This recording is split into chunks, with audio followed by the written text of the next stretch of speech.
materi yang akan saya sampaikan ini adalah tentunya terkait dengan knowledge atau best practice. Yang kedua adalah pengalaman konsultansi IT risk management maupun risk management di beberapa industri, ya, khususnya di industri keuangan, yaitu di perbankan.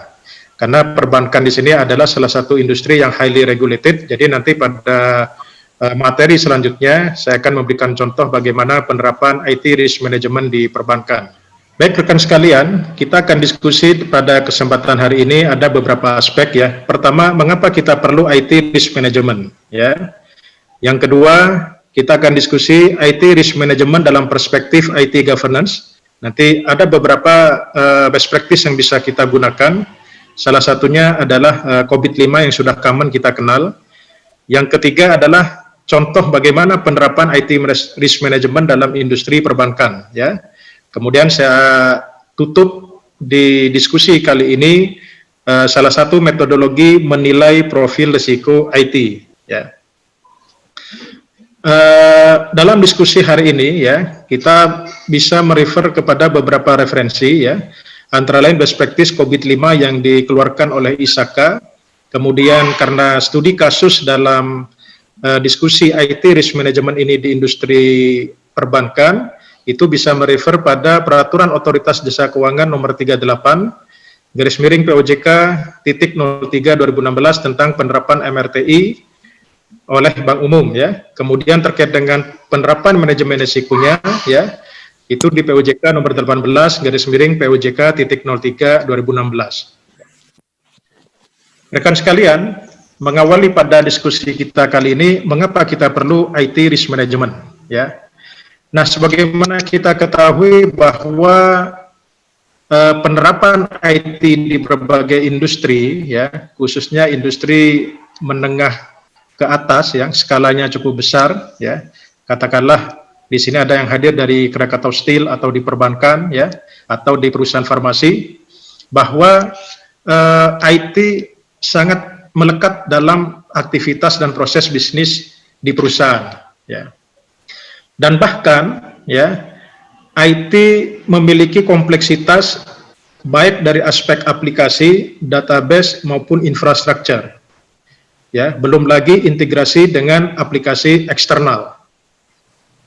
Nah, dalam konteks kompleksitas ini, ya, semakin complicated IT yang kita gunakan dalam suatu organisasi atau perusahaan, tentunya berbanding lurus dengan risiko yang harus kita kelola, ya. Nah, ada dua yang ingin saya sampaikan dalam ilustrasi kompleksitas IT ini, ya. Sebagaimana kita ketahui bahwa peran IT dalam satu perusahaan itu memiliki 4 peran, ya. Apakah sebagai investment, ataukah profit center, ataukah service center, ataupun cost center, ya. Investment center artinya bahwa IT digunakan untuk mendapatkan benefit jangka panjang. Artinya sekarang perusahaan melakukan investasi IT, tapi harapannya adalah benefitnya diharapkan untuk jangka panjang, katakanlah 3 atau 5 tahun ke depan.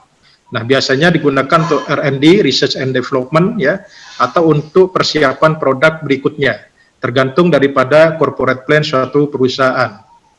Yang kedua, bahwa IT digunakan sebagai profit center, artinya untuk mengenerate value bagi perusahaan, ya. Sambil contoh misalkan penggunaan e-banking di perbankan, ya. Kemudian aplikasi e-commerce, itu semuanya adalah profit center, ya. Service center itu lebih ditekankan untuk melayani konsumen, nasabah, ataupun stakeholder masyarakat yang menggunakan layanan suatu perusahaan yang dimediasi oleh IT, ya. Jadi itu service center, katakanlah call center management, ya. Kemudian ada helpdesk management dengan menggunakan API ke medsos, ya, ataupun cost center, ya. Artinya IT di sini memang dipakai oleh perusahaan, ya, untuk membantu fungsional dan sifatnya cost center. Nah, apapun perannya ini, sebenarnya ujung-ujungnya adalah bahwa perusahaan harapannya mendapatkan benefit dari investasi IT ini, ya. Jadi apapun perannya, apakah nanti sebagai investment, profit, service ataupun cost, ya, tentunya ini mengandung resiko yang harus dikelola, ya. Nah, resiko yang harus dikelola ya itu menurut saya itu ada dua fase ya, yaitu resiko IT pada saat project management. Pada saat mengelola project management IT itu juga resikonya juga cukup banyak yang harus kita kelola ya. Nah, khusus untuk IT risk project management ya, itu nanti ada sesi tersendiri dalam modul IT project management ya. Yang kedua tentunya di operation management. Jadi setelah terdeliver kemudian IT digunakan untuk operasional, itu juga terkandung di dalamnya berbagai jenis risiko. Jadi teman-teman sekalian bisa membayangkan, jadi pada saat proses delivery, proses melakukan project ya, itu juga terkandung risiko. Pada saat operation juga mengandung risiko IT ya.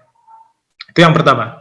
Yang kedua, kalau kita lihat secara fenomena global ya, bahwa integrasi umat manusia di belahan bumi ini ya, di muka bumi ini itu sekarang sangat mudah ya, konektivitas sangat mudah dengan menggunakan IT, khususnya internet.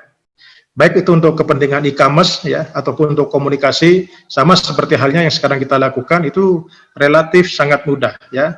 Sekarang kita tidak bisa membayangkan bila mana pandemi COVID-19 ini terjadi ketika internet belum ada. Tentunya kita sangat terbatas aktivitas kita.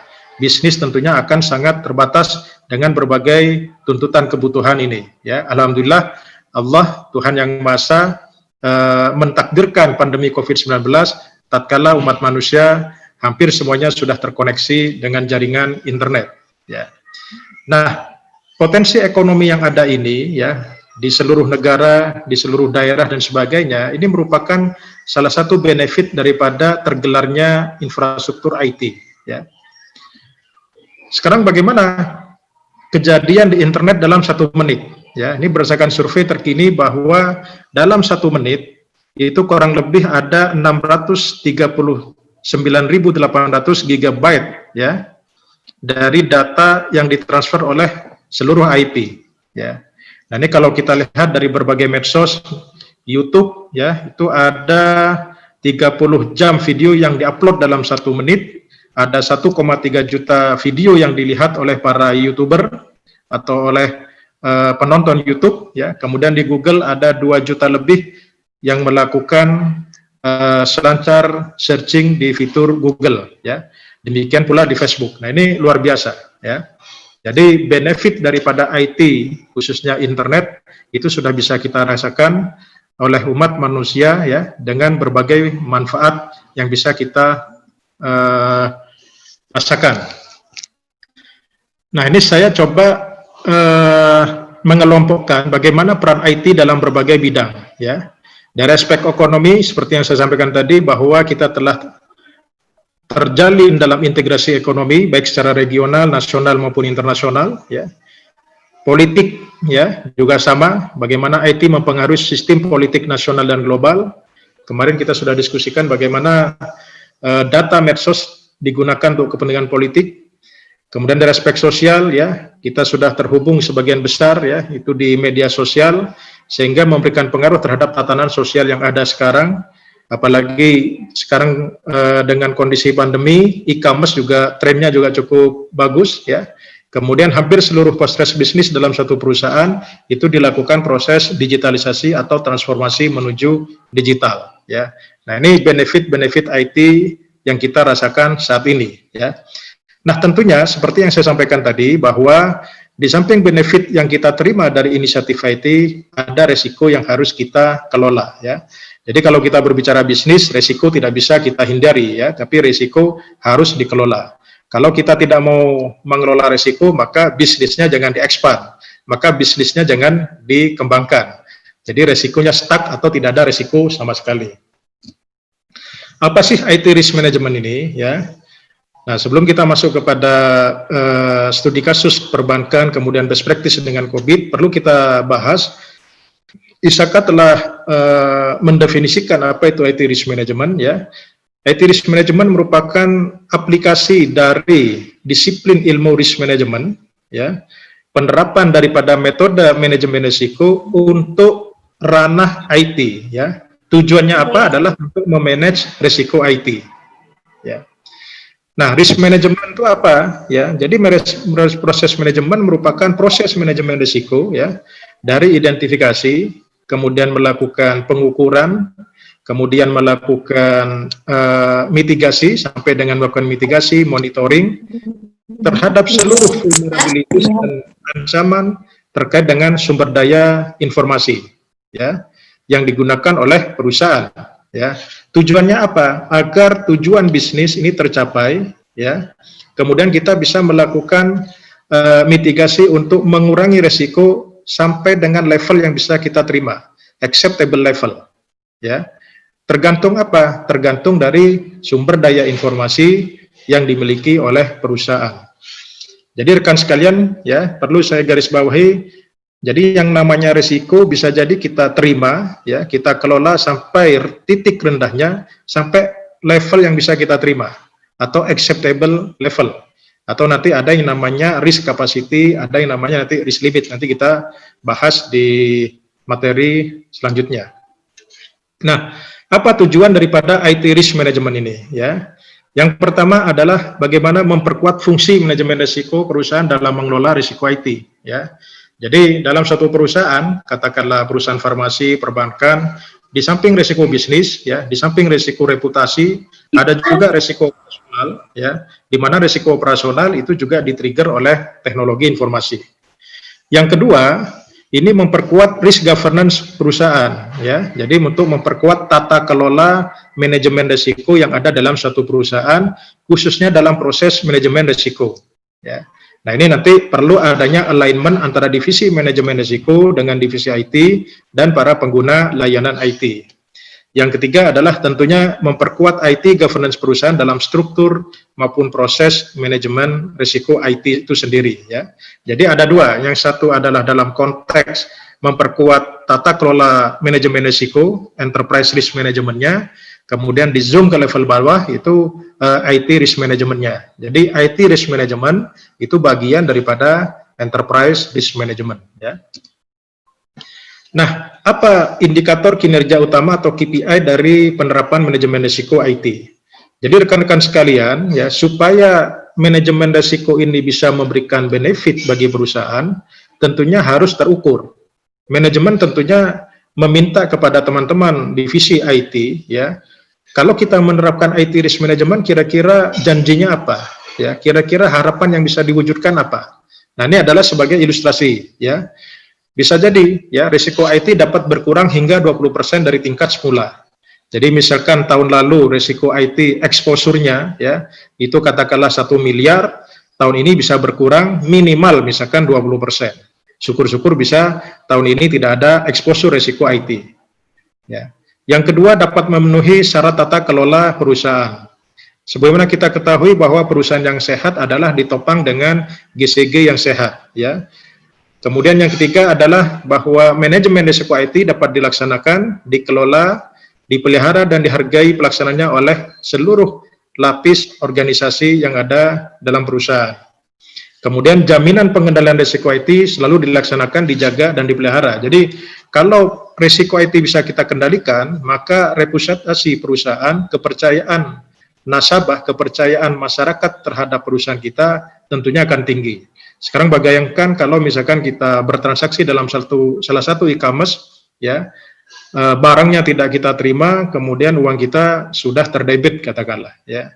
Atau yang kedua, rekening kita terkuras oleh para pelaku kejahatan atau cybercrime yang ada di internet. Nah ini masalah security, ya, masalah keamanan, ya, untuk menjamin resiko IT yang akan dihadapi oleh konsumen itu menjadi suatu prioritas utama bagi perusahaan. Nah, yang kelima, ini tentunya akan membantu audit internal, ya. Jadi katakanlah SKY, ya, Satuan Kerja Audit Intern atau Divisi Audit Intern, itu akan terbantu dalam melakukan audit IT, ya, kalau misalkan IT risk management ini dapat diterapkan secara efektif. Nah, syukur-syukur dari auditor internal itu memiliki pemahaman yang sama mengenai pemanfaatan atau penerapan IT risk management.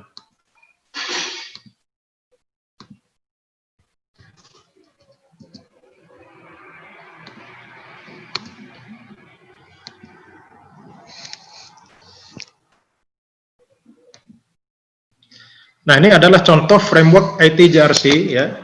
Nah, sekarang lagi tren integrasi antara governance, risk, dan compliance dan audit. Jadi kalau dalam tataran enterprise risk management itu ada yang namanya GRC ya, integrasi antara sisi daripada tata kelola, pengelolaan risiko dan kepatuhan dan audit. Nah, di IT juga sama ya. Di IT ada yang dikenal dengan IT GRC ya. Hanya ruang lingkupnya adalah pengelolaan teknologi informasi. Nah, di IT governance ada beberapa hal yang kita kelola, di antaranya adalah kebijakan ya. Kebijakan terkait dengan IT ya.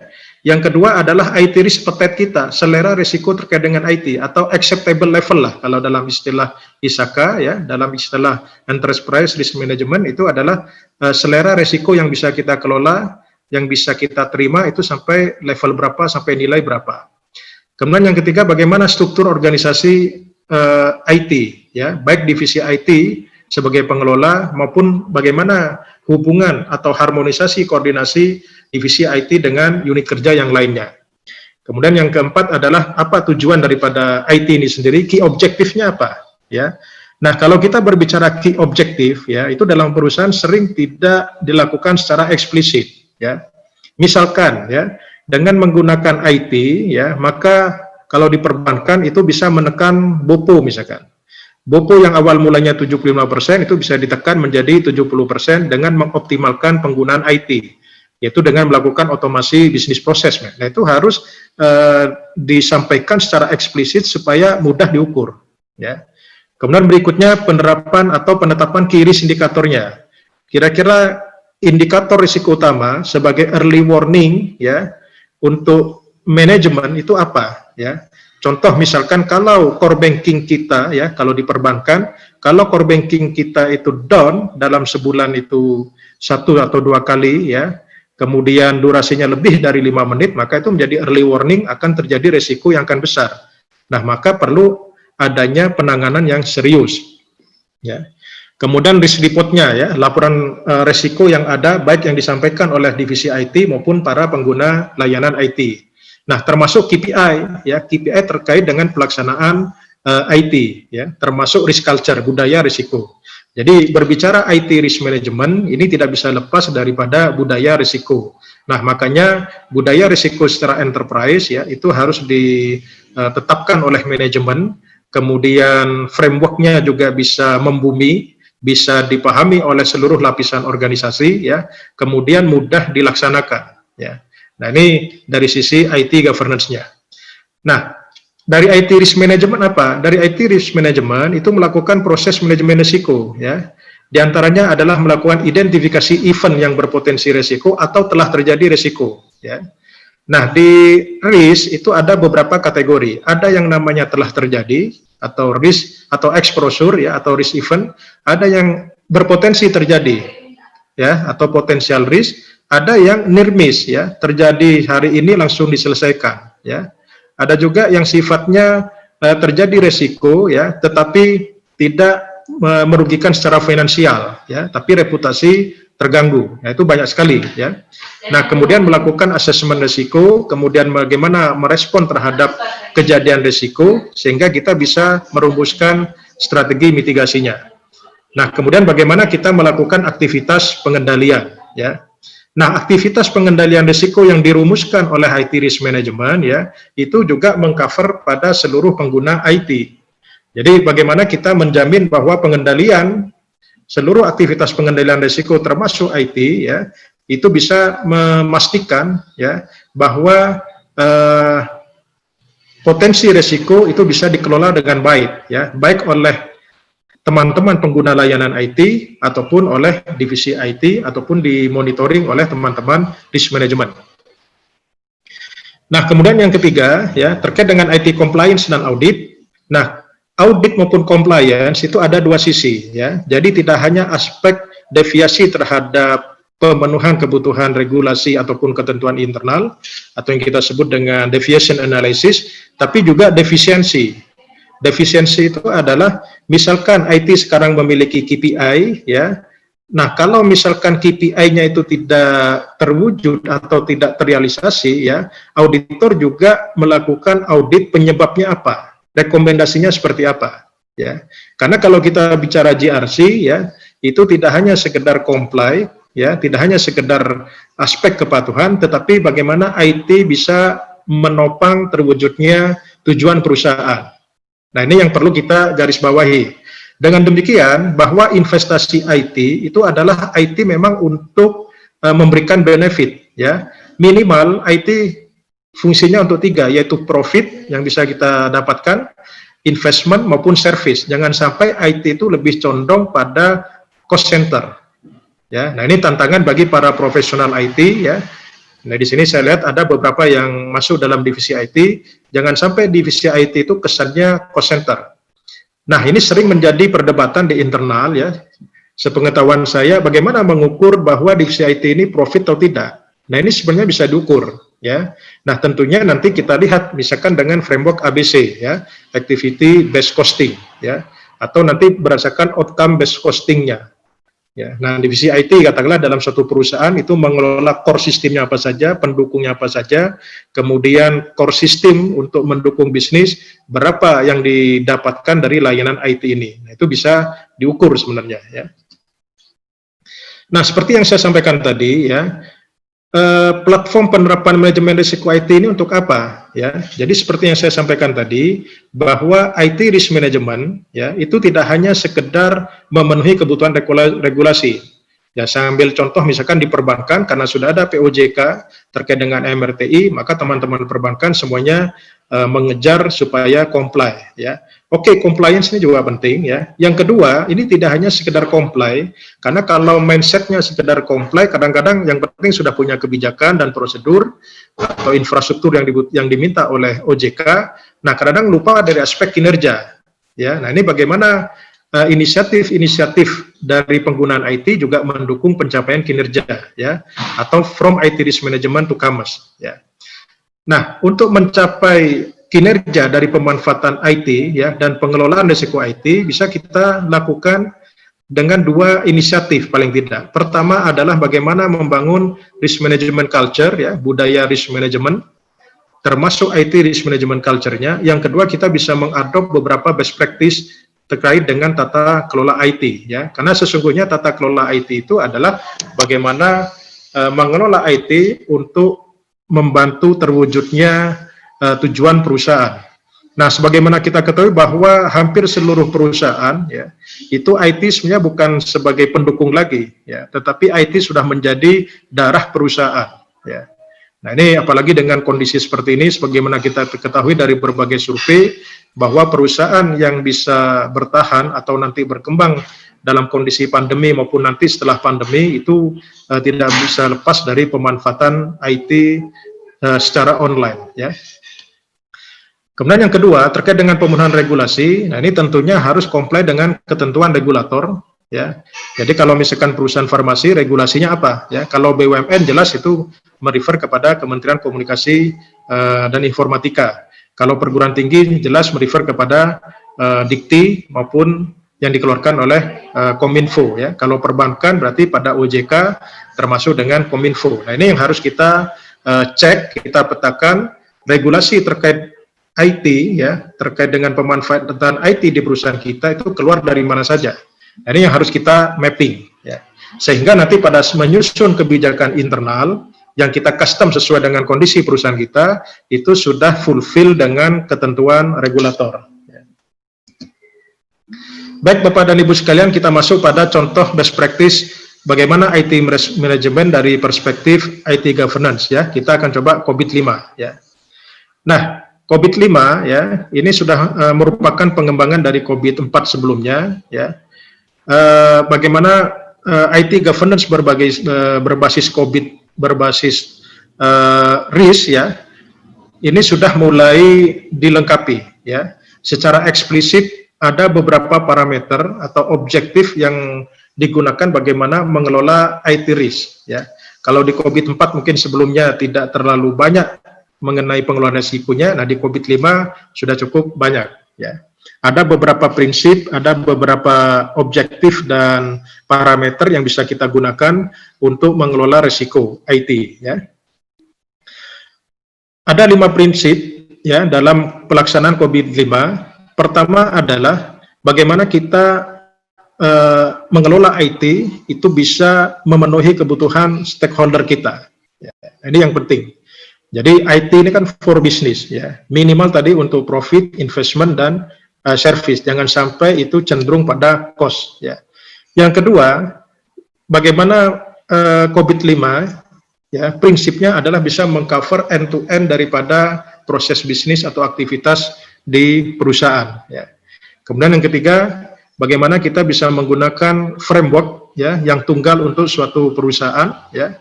Kemudian pendekatannya menyeluruh, artinya bisa diterapkan untuk berbagai aktivitas perusahaan sesuai dengan kompleksitas dan karakteristik perusahaan kita, ya.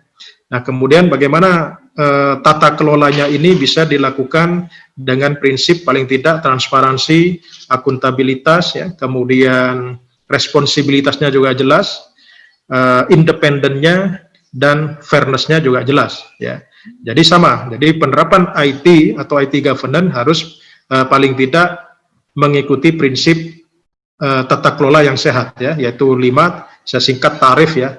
T-nya itu adalah transparansi, A-nya akuntabilitas, ya, R-nya responsibilitasnya juga jelas, I-nya independen, ya, bahwa penggunaan IT, ya, independen, katakanlah terkait dengan unit kerja yang lainnya supaya jelas separasinya, ya. Kemudian fairness, ya, adanya keadilan atau adanya kewajaran. Nah, COVID-5 sebenarnya sudah terintegrasi dengan kerangka kerja yang lain, ya. Misalkan dengan untuk domain IDM, ya, itu sudah sebagian besar comply dengan ISO 38500, ya. Kemudian di APO, ya, di Align, Plan and Organize, itu sebagian, ya, beririsan dengan prinsip yang lain atau framework yang lain, katakanlah ITIL, ya, kemudian Project Management Body of Knowledge dengan TOGAF, kemudian ISO 27000, ya, dengan CMMI, termasuk dengan ISO 31000, ya.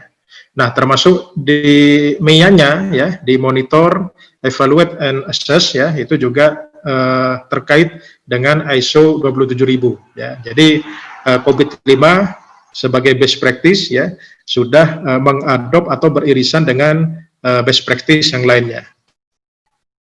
Nah, ini sebagai gambaran bahwa dalam COVID-5 ada 7 kategori, ya, pemicu. Yang pertama adalah terkait dengan prinsip-prinsip kebijakan dan kerangka. Yang kedua adalah pendefinisian proses, struktur organisasi, ya, budaya, kemudian informasi itu sendiri, kemudian ada layanan, infrastruktur, dan aplikasi. Kemudian yang ketujuh adalah aspek SDM, skill dan kompetensinya. Nah, ini risk perspektif dari COVID-5. Jadi ada 2, ya. Yang pertama, ya, terkait dengan prinsip tadi, ya, yang 7 kategori ini, itu bagaimana hubungannya terkait dengan pengelolaan risiko IT. Nah, ini ada 2. Yang satu adalah risk function perspektif, ya, perspektif fungsi risiko. Yang kedua adalah perspektif manajemen risiko, ya. Nah, perspektif dari aspek manajemen risiko, ya, bahwa ini merupakan implementasi dari proses manajemen risiko dan skenario manajemen risiko secara umum, ya. Kemudian kalau risk function, ya, ini dipoinkan atau difokuskan bagaimana kita membangun, ya, kemudian memelihara fungsi risk, ya, dalam suatu enterprise, ya, dalam suatu IRM katakanlah, dengan menggunakan 5 pemicu yang ada dalam COVID ini, ya, 5 pemicu indikator utamanya, ya. Nah, ini risk skenario-nya, ya. Nah, di aspek skenario risiko yang ada di COVID-5, ya, di sini ada dibagi menjadi beberapa aspek, ya. Nah, di skenario di sini ada 2 pendekatan, ya. Bisa pendekatan top down, bisa pendekatan bottom up. Nah, top down itu merefer kepada tujuan daripada perusahaan, bisnis goal-nya apa, ya. Kemudian kita juga harus tahu apa objektif daripada bisnis perusahaan kita, kemudian bisa mengidentifikasi skenario, ya, skenario yang terburuk, ya, kalau terjadi resiko dampaknya seperti apa. Nah, ini kita sudah membuat berbagai skenario. Yang kedua, bottom up, ya. Bottom up ini berangkat dari generic risk skenario-nya, kemudian kita melakukan identifikasinya seperti apa. Jadi pendekatannya ada 2. Nah, dalam pelaksanaan budaya risiko ya dari berbagai literatur IRM ya, itu yang paling bagus memang pendekatannya top down kalau terkait dengan budaya risiko. Ya. Nah, demikian pula dalam skenario risiko ya, itu lebih mudah memang berangkat dari top down ya. Nah, bottom up itu biasanya kita lakukan pada saat melakukan pengukuran, identifikasi pengukuran dan seterusnya ketika framework IT risk management itu sudah terdefinisi di awal. Nah, itu akan lebih mudah. Ya, nah kemudian skenario risiko ini ya itu terkait dengan faktor risiko ya. Jadi faktor risiko itu ada beberapa hal ya, di COVID ada 4 di sini dikelompokkan ya. Ada internal, ada eksternal, kemudian ada kapabilitas risk management, kemudian ada IT related capability ya. Jadi ada 4 ya. Nah, kemudian terkait dengan proses manajemen risiko, nah ini sama dengan best practice atau framework yang lainnya, analisis ya, kemudian memaintain profil risikonya seperti apa, kemudian bagaimana kita menerjemahkan dan mengelola risiko itu sendiri, kemudian bagaimana kita mendefine action plan ya untuk risk manajemennya, kemudian bagaimana kita melakukan eksekusi atau menanggapi terhadap risiko yang ada. Ya, nah ini sama dengan best practice atau proses manajemen risiko secara umum ya. Nah ini risk functionnya ya, bagaimana perspektif dari aspek fungsi risiko ya. Ya, yang pertama adalah harus sesuai atau alignment dengan enterprise objektif ya. Makanya berangkat daripada tujuan perusahaan. Nah biasanya rencana strategis perusahaan itu ada dalam enterprise plan atau corporate plan ya. Nah ini yang harus kita pahami. Jadi teman-teman divisi IT ini tidak hanya menggeluti secara teknis terkait dengan IT, harus juga memahami kira-kira objektif perusahaan kita ke depan, strategic plan ke depannya itu seperti apa, 3 sampai 5 tahun ke depan seperti apa. Supaya apa? Supaya IT kita bisa mengimbangi, atau paling tidak IT bisa memberikan solusi terkait dengan rencana-rencana strategis yang akan dicapai oleh perusahaan kita. Yang kedua, ya seperti yang saya sampaikan di awal, bahwa IT risk management itu harus alignment dengan enterprise risk management. Karena prinsipnya IT risk management adalah bagaimana memanfaatkan disiplin manajemen risiko untuk ranah IT. Ya, secara kebijakan, secara prosedur, ya maka harus selaras dengan penerapan enterprise risk management pada masing-masing perusahaan. Ya. Nah, yang ketiga harus balance ya. Jadi penggunaan IT harus jelas cost and benefit-nya. Nah, ini biasanya sebelum kita mengeksekusi suatu project ya, itu ada FS visibility study-nya ya. Baik dari sisi bisnis, baik daripada sisi risiko, baik dari aspek cost maupun benefit yang diharapkan. Nah, ini teman-teman divisi IT atau para profesional IT atau para perusahaan IT begitu menawarkan produk IT-nya kepada perusahaan, ya kira-kira benefitnya seperti apa? Apakah investasi nanti yang akan ditanam oleh perusahaan dengan membeli produk kita itu berbanding lurus atau bahkan lebih benefit yang diharapkan? Kapan benefit itu bisa dirasakan oleh perusahaan? Nah, ini harus terukur, ya. Nah, benefit bisa langsung dikuantifikasi, bisa juga kualitatif, ya. Nanti kita bicara IT benefit measurement, ya.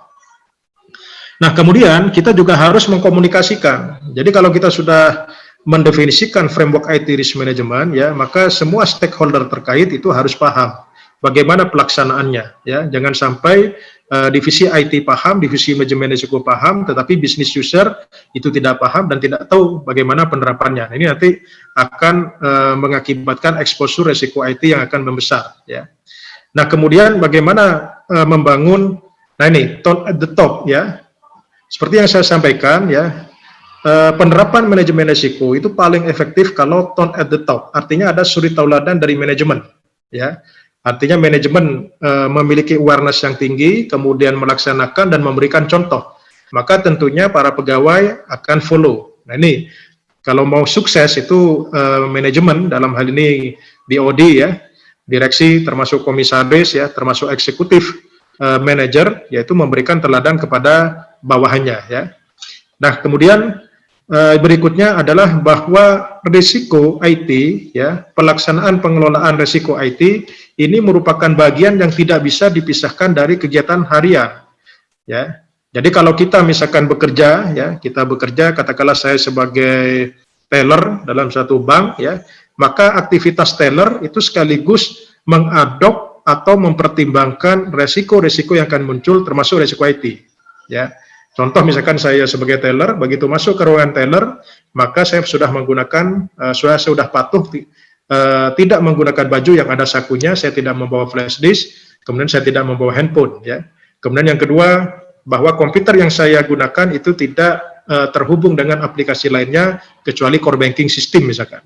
Nah, itu aktivitas itu, ya, itu adalah aktivitas fungsi teller yang sekaligus di dalamnya mengelola risiko IT, ya, terkait dengan hak akses penggunaan teller terhadap core banking system misalkan. Ya, nah, itu contoh part of daily activities. Ya.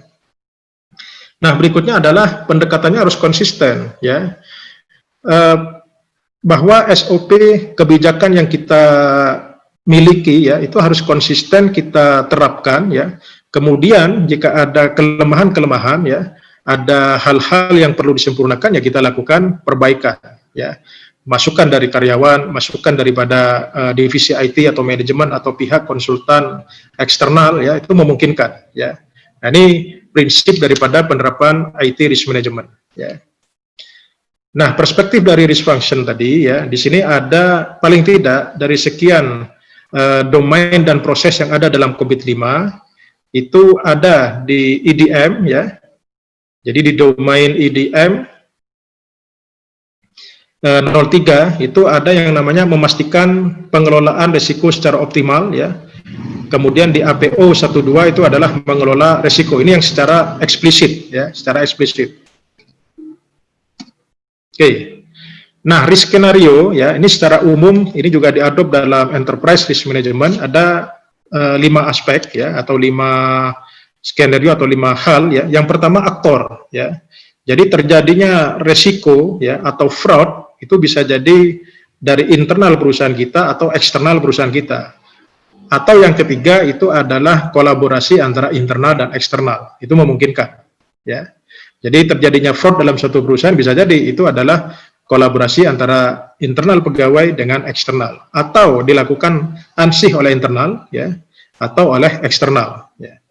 Nah, kemudian tipe ancamannya macam-macam IT, ya, bisa jadi malicious, bisa accident, bisa error, bisa kegagalan, ya, atau hal-hal yang alami, ya, karena sistem kita yang kurang robust, atau ada requirement eksternal, ya, yang tidak kita definisikan di awal, ya, kemudian harus kita penuhi, ya. Bisa dari tuntutan regulator atau dalam hal kita B2B misalkan, business to business, ya, dalam konteks IOS, ya, inter-organization system. Nah, eventnya, ya, ini macam-macam dari disclosure, interruption, ya, bisa modifikasi, ya, bisa pencurian, distraksi dan seterusnya. Nah, kemudian asetnya atau resources-nya, ya, impact-nya bisa terhadap people, ya, bisa struktur organisasi, bisa proses, infrastruktur, ya, IT infrastructure atau sumber daya informasi dan aplikasi, ya. Kemudian waktunya. Nah, ini kapan terjadinya resiko, ya, kapan diselesaikannya. Jadi ada dua, bisa jadi resiko IT itu terjadi bulan lalu tapi diketahui saat ini, ya. Nah, ini action plan-nya bisa jadi mulai hari ini atau mulai besok. Nah, semakin cepat kita mendeteksi itu lebih baik. Jangan sampai kejadian risiko IT itu sudah berbulan-bulan, ada bahkan di suatu perusahaan itu sudah 2 tahun lebih, ya, itu terjadi fraud di IT-nya, ya, kemudian baru diketahui setelah 2 tahun, ya, atau diketahui setelah 3 tahun. Nah, berarti menunjukkan bahwa sistem deteksi risikonya, ya, di perusahaan tersebut masih belum efektif. Nah, ini makanya tadi perspektif daripada function maupun risk management, ya, fungsi pengelolaan risiko IT maupun proses manajemen risiko IT-nya itu harus direview dengan berbagai kejadian, baik yang ada di internal maupun yang ada di eksternal perusahaan kita, supaya sistem pengendalian internal kita itu lebih efektif. Oke, nah ini pemetaannya, ya, dari risk skenario sampai dengan kemudian melakukan risk analysis, kemudian kita melakukan risk mapping, ya. Kemudian kita risk analysis ini apakah masih dalam koridor risk appetite kita, kemudian bagaimana kita memilih opsi-opsi untuk melakukan respon terhadap risiko IT. Nah, ini sama dengan di IRM ya, bahwa risk responnya bisa avoid ya, bisa mitigasi, bisa hindari mitigasi, atau kita transfer pada pihak lain, atau kita terima dengan berbagai inisiatif atau asumsi yang bisa kita lakukan ya. Kemudian parameter risk responnya itu kita harus memenuhi paling tidak 4 aspek ya. Pertama tentunya efisiensi, pasti manajemen juga inginnya efisien ya. Yang kedua bagaimana kapabilitas implementasi kita memiliki kemampuan atau tidak ya. Kalau kita internal tidak memiliki kemampuan, apakah kita harus kerjasama dengan eksternal ya. Nah, kemudian terkait dengan jumlah eksposurnya, apakah ini mempengaruhi permodalan kita, mempengaruhi terhadap pendapatan kita, ya, sehingga nanti akan mempengaruhi nilai investasi perusahaan kita untuk mengcover risiko yang terjadi, ya. Nah, yang keempat tentunya adalah efektivitas, ya. Nah, setelah kita memilih risk response, ya, kemudian kita melakukan prioritisasi, ya. Apakah masuk prioritas low, normal, ataukah high, ya. Tentunya nanti ada beberapa parameter untuk melakukan prioritize ya. Baik teman-teman, ini sepintas mengenai bagaimana gambaran COVID-5 sudah mengadop terkait dengan IT risk management. Nah, sekarang kita akan diskusi bagaimana penerapan manajemen risiko IT di berbagai industri ya. Nah, ini saya ambil contoh industri perbankan ya. Karena industri perbankan merupakan industri yang sangat highly regulated ya. Sangat kental dengan berbagai regulasi. Yang kedua, kalau perbankan ini terjadi masalah, maka potensi dampak sistemiknya terhadap kestabilan ekonomi masyarakat, ya, baik lokal, regional maupun nasional itu cukup besar, ya. Nah, dalam hal ini OJK telah mengeluarkan suatu aturan, ya, bagaimana penerapan manajemen risiko teknologi informasi dalam industri keuangan perbankan, ya. Nah, ini dikeluarkan tahun 2016. Nah, sama seperti yang saya sampaikan sebelumnya, ya, bahwa kerangka penerapan manajemen risiko IT di perbankan ini bisa diadop untuk perusahaan lain, ya. Di sini ada yang hadir dari farmasi, perguruan tinggi dan lain-lain. Pertama adalah top of the top tadi, ya, suri tauladan dari pucuk pimpinan. Artinya apa? Ya, pengawasan dan keteladanan dari direksi dan dewan komisaris itu sangat penting, ya. Paling tidak, ya, perusahaan memiliki kebijakan terkait dengan IT risk management, termasuk prosedur-prosedur, template, teknik, dan lain sebagainya. Yang kedua adalah bagaimana membangun budaya risiko, ya, kemudian terkait dengan reward and punishment-nya, itu harus diatur oleh teman-teman Dewan Direksi dan Komisaris. Yang kedua, perlu adanya kecukupan kebijakan, ya, standar dan prosedur penggunaan IT. Nah, ini yang penting, ya. Jangan sampai teman-teman divisi IT bekerja tidak memiliki kebijakan standar dan prosedur yang memadai. Nah, yang ketiga adalah kecukupan proses manajemen risiko, ya.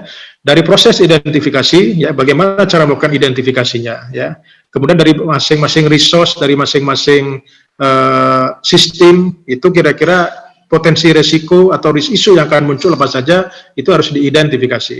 Kemudian juga diukur, ya. Nah, ini cara pengukurannya, disinilah nanti yang akan kita diskusikan, ya. Kemudian dipantau, kemudian dikendalikan. Ya, jadi melakukan identifikasi, pengukuran, pemantauan, dan pengendalian. Nah, yang keempat, nah ini perlu adanya kerjasama dengan pihak lain untuk melakukan pengendalian intern atas penggunaan IT secara menyeluruh.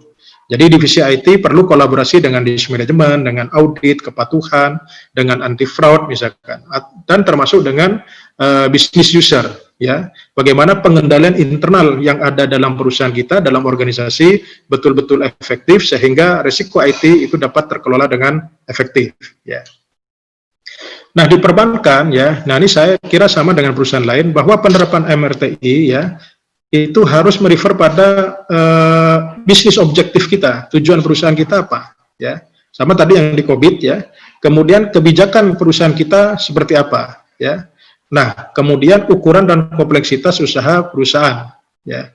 Tentunya masing-masing bank atau perusahaan itu memiliki kompleksitas, ukuran dan karakteristik yang berbeda, ya. Nah, kalau dalam POJK terkait dengan MRTI, di sini sudah dijelaskan rekan-rekan sekalian, ya. Tinggal teman-teman bank itu menafsirkan, mendetailkan dan mengimplementasikan. Jadi kerangka MRTI bagaimana dilaksanakan terhadap faktor-faktor ini, ya. Pertama adalah manajemen IT-nya. Kemudian dalam konteks pengembangan dan pengadaan sistem, seperti yang saya sampaikan tadi, ya, bahwa IT risk itu juga terjadi pada saat project management atau pengembangan dan pengadaan sistem. Ya. Kemudian dalam aspek operasional, ya seperti yang saya sampaikan tadi ya. Yang ketiga adalah di infrastruktur jaringan.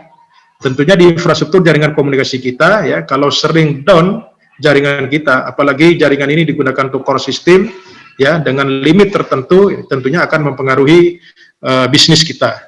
Kemudian aspek information security, pengamanan ya. Nah, kemudian rencana pemulihan bencana ya.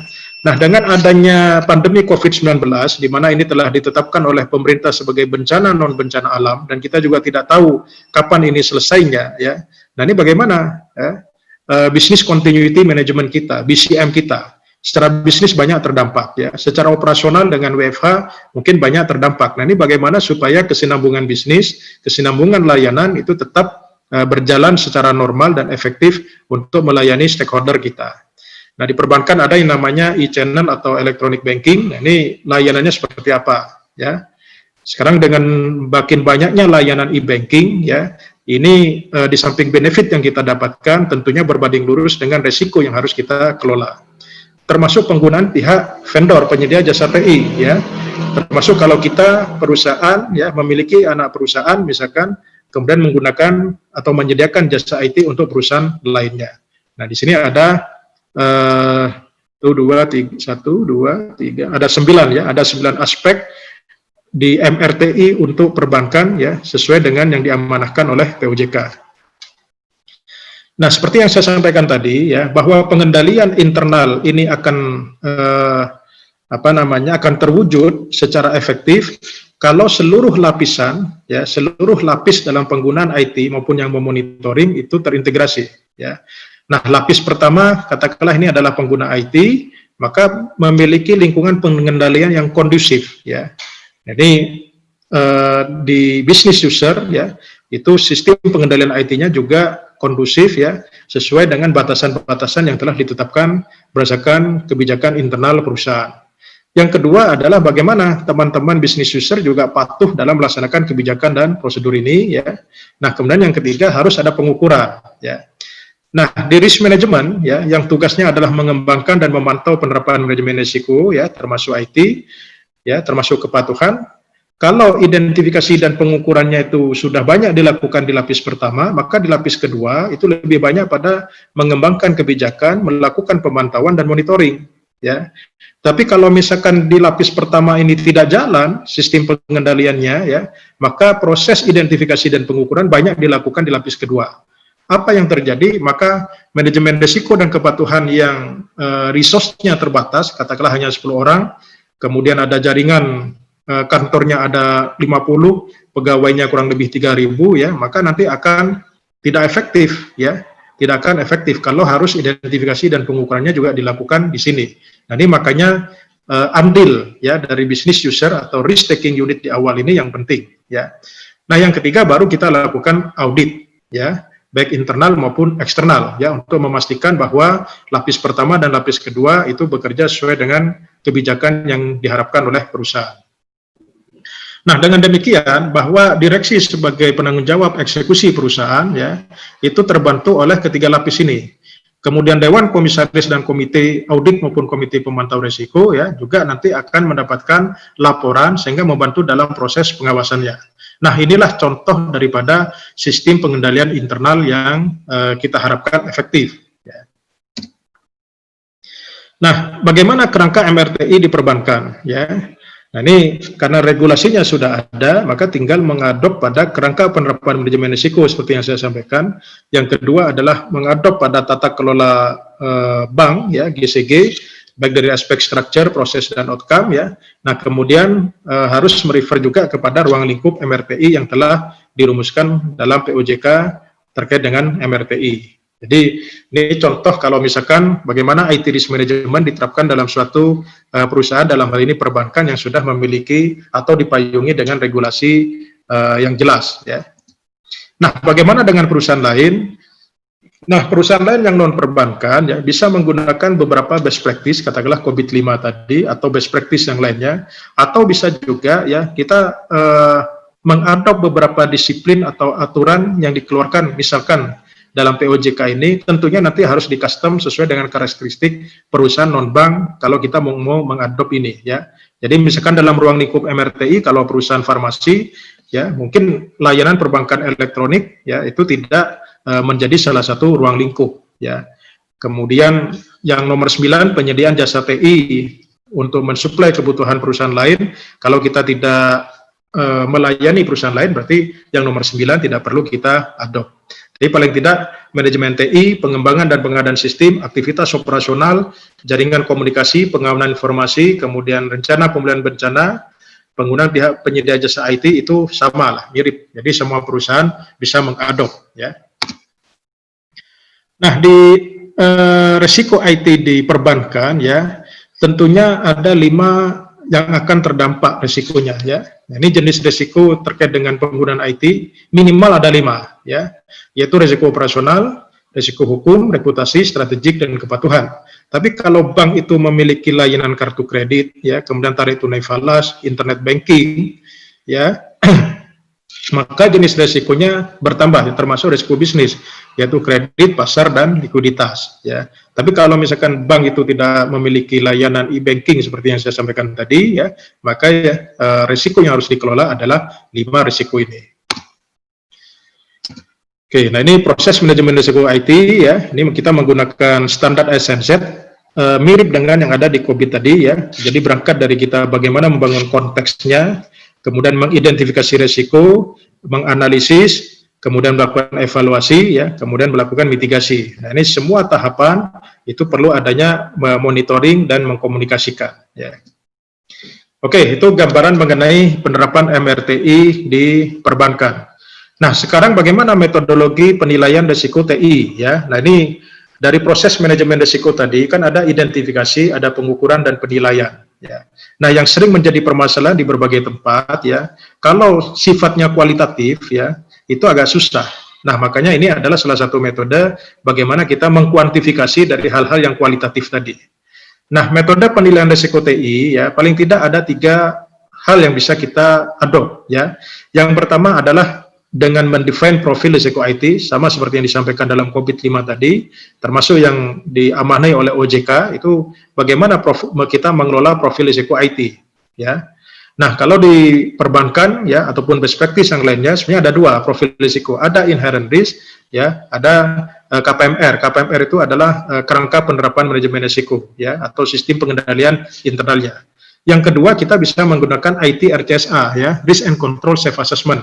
Nah, ini nanti berdasarkan frekuensi dan dampak, ya, kemudian kita mendefinisikan risk controlnya seperti apa. Nah, yang ketiga adalah IT maturity-nya, tingkat kematangan pengelolaan IT kita, ya. Nah, ini biasanya yang kita pakai, ya. Nah, untuk saat ini kita akan diskusi yang di awal ini, bagaimana mendefine profil risiko IT.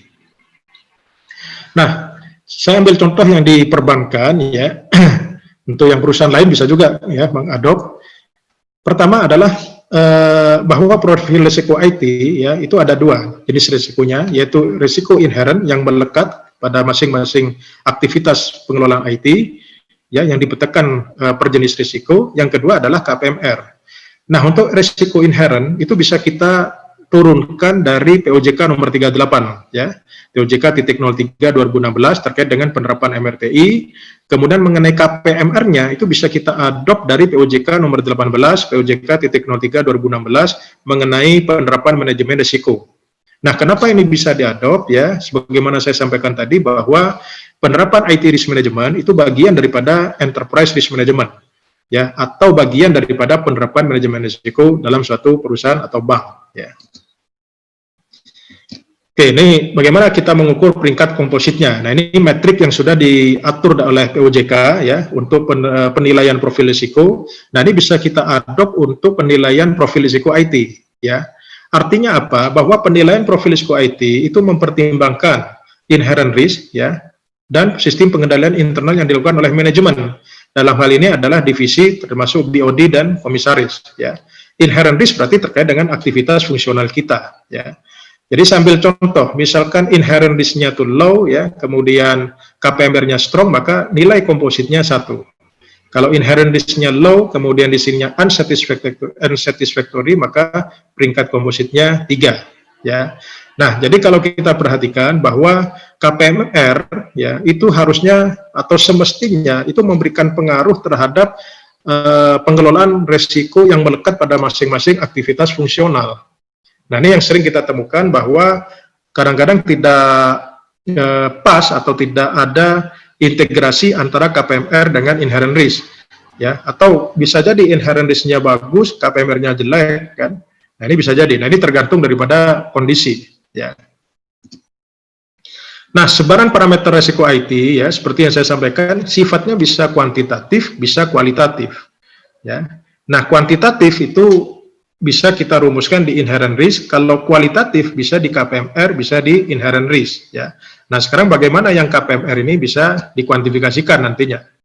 Nah, sekarang kita tetapkan scoringnya, ya. Nah, scoring parameter kuantitatif, ya, kalau regulator itu sudah mengatur, ya, maka nanti kita mengikuti aturan regulator, ya. Kalau regulator itu belum mengatur, maka merefer pada internal perusahaan kita. Katakanlah penetapan dari risk appetite, risk tolerance, dan risk limit bank kita atau perusahaan. Nah, kalau yang ketiga, bagaimana scoringnya, ya, deviasi antar peringkat nanti kita bisa menggunakan dengan standar deviasi, katakanlah dengan data minimal 3 tahun terakhir kalau ada, ya. Atau yang keempat, kita bisa menggunakan perbandingan dengan data peer group, ya. Nah, ini perlu kita lirik juga data peer group, jangan-jangan kita secara internal baik, padahal peer group kita lebih baik. Nah, ini contoh teman-teman sekalian, ya. Jadi katakanlah kalau di perbankan, ya, untuk jenis risiko yang di cover di IT itu ada 5 risiko, ya. Risiko operasional, maka area terkait dengan 9 area MRTI itu bisa di manajemen TI, pengembangan dan operasional, pengembangan dan pengadaan, aktivitas operasional, jaringan komunikasi, pengamanan informasi, rencana pemulihan bencana, dan e-banking misalkan, ya. Kemudian risiko hukum terkait dengan apa saja, ya. Kemudian risiko strategik, risiko kepatuhan, dan risiko reputasi, ya. Nah, ini bobotnya misalkan. Nah, besarnya bobot ini, ya, itu boleh dilakukan judgement oleh masing-masing perusahaan. Tergantung kita itu signifikansinya di mana. Kita lemah di mana yang perlu kita kelola, maka itulah yang harus kita kelola lebih baik. Artinya bobotnya kita optimalkan. Supaya apa? Supaya kita dan manajemen fokus untuk memperbaiki risiko terkait. Ya, itu maksudnya daripada signifikansi. Nah, yang kedua, bagaimana cara menghitungnya, ya. Jadi misalkan risiko operasional manajemen TI nilainya 2, ininya 2, ya, sehingga nanti di rata-rata, ya, katakanlah 2,64 itu adalah level moderat, ya. Nah, penilaiannya itu ada 5. Nah, ini, ya. Ada low, ya. Ini kalau di penerapan manajemen risiko secara umum di perbankan itu ada 5 peringkat. Ada low, low to moderate, moderate, moderate to high, dan high, ya. Nah, kalau di non perbankan itu rata-rata 3, ya. Ada low, kemudian moderate, kemudian high, ya. Low, medium, atau high, ya. Nah, tetapi di luar non perbankan, ya, di luar bank juga sekarang banyak yang mengadop pada 5 peringkat ini. Sama dengan CMMI, ya, 5 capability maturity model juga menggunakan 5 peringkat, sehingga peringkat dalam manajemen risiko atau peringkat risiko itu sama penilaiannya dengan capability maturity model, ya. Aja beda kriterianya. Baik teman-teman, ini contoh, ya. Misalkan penilaian risiko inherent, risiko operasional, ya. Ini skornya berapa, bobotnya berapa, skor kali bobot adalah 0,79, ya. Risiko hukum juga sama, ya. Kemudian di total, maka kita akan mendapatkan nilai kompositnya berapa. Katakanlah moderat, ya. Ini KPMR-nya, ya. Katakanlah nilai akhirnya 2,3 satisfactory. Nah, maka matriks antara moderat dengan satisfactory, maka nilai kompositnya adalah 2. Artinya peringkat kompositnya dengan mempertimbangkan risiko inherent dan KPMR. Nah, ini contoh parameter dan scoring, ya. Jadi di POJK terkait dengan MRTI memang tidak dijelaskan mengenai pendefinisian scoring masing-masing profil risiko pengelolaan IT, ya. Nah, tapi kita bisa mendefinisikan, ya. Sambil contoh misalkan parameter pengembangan dan pengadaan sistem, ya. Nah, kita bisa membuat satu parameter, misalkan rasio pengembangan sistem TI berdasarkan rumusan dalam IT Strategic Plan dibandingkan dengan total pengembangan sistem. Artinya, apakah total pengembangan sistem yang kita lakukan di triwulan ini, ya, itu sesuai dengan IT Strategic Plan yang telah dirumuskan. Kalau 100% berarti low, karena rumusnya adalah jangan sampai kita mengeksekusi suatu IT inisiatif, padahal itu tidak dirumuskan dalam IT Strategic Plan. Jadi, tidak boleh aturannya, ya. Low to moderate kalau misalkan 95% sampai dengan 100% dan seterusnya, ya. Yang kedua, misalkan rasio pengembangan sistem IT yang didasarkan pada rumusan dalam corporate plan dan RBB, ya.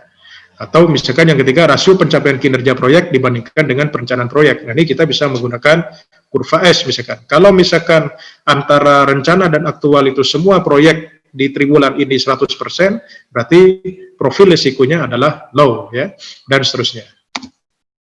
Baik, sekarang kita diskusi mengenai risk appetite, ya. Di sini ada istilah risk capacity, ya, ada risk appetite, risk tolerance, kemudian ada risk limit, ya. Nah, yang dimaksud dengan risk capacity itu adalah total kerugian yang dapat diterima oleh perusahaan, ya. Jadi kita kalau ada risiko IT, ya, kira-kira kapasitas yang bisa kita terima, total kerugiannya itu berapa? Nah, ini berdasarkan apa? Dari total permodalan kita biasanya. Jadi berapa persen dari total permodalan atau total pendapatan operasional yang kita terima. Katakanlah maksimal 5% dari total pendapatan. Ya, itu yang bisa kita cover kalau terjadi risiko IT dalam 1 tahun misalkan. Ya. Nah, yang kedua ada namanya IT risk appetite atau selera risiko IT. Ya. Jadi suatu keadaan di mana perusahaan memilih untuk menerima. Ya. Risk appetite kita berapa? Ya. Kalau risk tolerance itu adalah batasan maksimal. Ya. Batasan maksimal yang berani diambil oleh suatu perusahaan, ya. Jadi sambil contoh, misalkan kita risk appetite-nya adalah main di low to moderate, ya. Kemudian di risk tolerance-nya adalah moderate to high atau di moderate, ya, atau di high, tergantung daripada kebijakan perusahaan. Atau kalau yang pesimistik ya taruh di high, ya. Tapi kalau yang optimistik maka ditaruh di moderate to high. Artinya ini sudah early warning, ya, jangan sampai jadi high, ya. Nah, ini adalah limit risiko yang kita kelompokkan, ya, berdasarkan peringkat risiko dari low, low to moderate, moderate to high, dan high. Nah, ini contohnya format-formatnya, teman-teman, ya. Jadi nanti misalkan parameternya apa, apakah dari OJK ada ketentuan limitnya, kemudian risk appetite kita, risk tolerance kita berapa, nah ini limit risikonya seperti apa. Nah, ini nanti memudahkan, ya, pada saat kita melakukan identifikasi dan pengukuran. Nah, kondisi saat ini kita masuk di peringkat limit risiko berapa, ya. Nah, ini menjadi acuan kita nanti dalam pengukuran. Nah, apa dasar pertimbangan untuk menetapkan risk appetite, risk tolerance, dan risk limit ini? Nah, ini sama dengan tadi, ya, karena IT risk management itu merefer kepada tujuan perusahaan, maka rencana strategis, visi, dan misi ini menjadi acuan utama. Yang kedua adalah rencana bisnis perusahaan kita, ya. Itu mau seperti apa, kemampuan permodalan, proyeksi pendapatan seperti apa. Nah, yang ketiga juga proyeksi kondisi ekonomi kita. Nah, dengan kondisi pandemi COVID-19 ini, ya, maka banyak sekali perusahaan-perusahaan itu yang telah melakukan istilahnya perbaikan atau merebaseline terhadap proyeksi pendapatan, ya, proyeksi keuntungan, termasuk melakukan belanja, itu semuanya dilakukan penyesuaian. Nah, termasuk kemampuan permodalan perusahaan. Nah, ini yang menjadi beberapa pertimbangan dalam menetapkan risk appetite, risk tolerance, dan risk limit. Nah, ini contohnya teman-teman, ya. Jadi misalkan SLA jaringan komunikasi data, ya, risk appetite kita ya 100%. Risk tolerance-nya itu adalah maksimal 98%.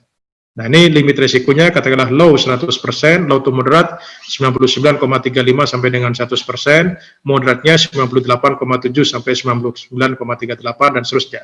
Nah, jadi saya kembali ke awal, ya, bahwa dalam penilaian risiko, ya, kalau kita tidak dapat mengkuantifikasi, nanti susah, ya, menilai exposure risiko kita. Yang kedua adalah bagaimana peringkat risiko kita seperti apa. Sehingga begitu terjadi risiko, kadang-kadang divisi IT, manajemen maupun business user biasa-biasa saja. Sambil contoh, misalkan kalau komunikasi data jaringan kita tuh down, ya, kadang-kadang kita biasa saja. Tapi kalau itu terjadi di hari kerja, katakanlah dalam 10 menit berapa kerugian yang dialami oleh bank. ya, berapa yang dialami oleh kerugian perusahaan kita kalau 10 menit terjadi down jaringan komunikasi data, sedangkan itu adalah untuk mentransmisi core system kita. Ya, nah ini bisa dinilai, ya, bisa dinilai nanti dari BIA, ya, Business Impact Analysis. Setiap down 1 menit di jam kerja itu berapa kerugiannya. Walaupun kita memiliki skenario kerja offline, ya, tapi dengan kerja offline itu kan bisa jadi tidak efektif, ya. Kemudian bagaimana lalu lintas pertukaran dana, ya, pertukaran uang dengan jaringan kalau kita terputus dan sebagainya. Nah ini kalau kita bisa ukur, kita kuantifikasi, ya, maka semuanya nanti akan memiliki awareness. Nah nanti itulah nanti yang akan terjadi, bisa diterapkan reward and punishment. Nah ini saya sering melihat bahwa teman-teman divisi IT, ya, jarang mendapatkan reward and punishment ketika terjadi kegagalan sistem IT ataupun bila mana ada gangguan jaringan komunikasi data, karena tidak diukur.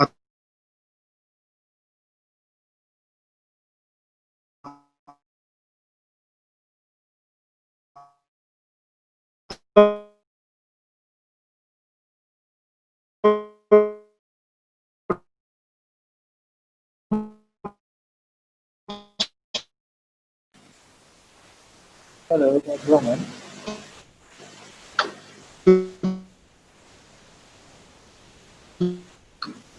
Resikonya, ya.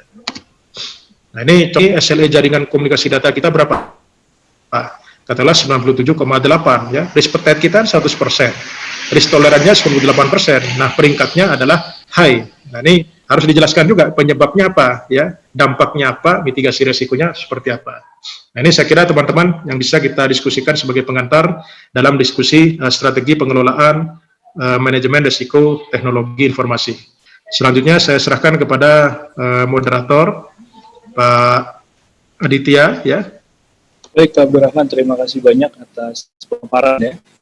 Sudah cukup banyak sekali tadi yang dipaparkan, baik dari best practice sampai ke penilaiannya tadi, ya. Jadi kalau teman-teman mendalami, ya, berkaitan dengan bagaimana pengelolaan risiko, itu tadi Pak Abdurrahman sudah sampai menjelaskan tuh bagaimana penilaian, ya, supaya nanti risiko-risiko tersebut bisa kita dapatkan nilai kuantitatifnya.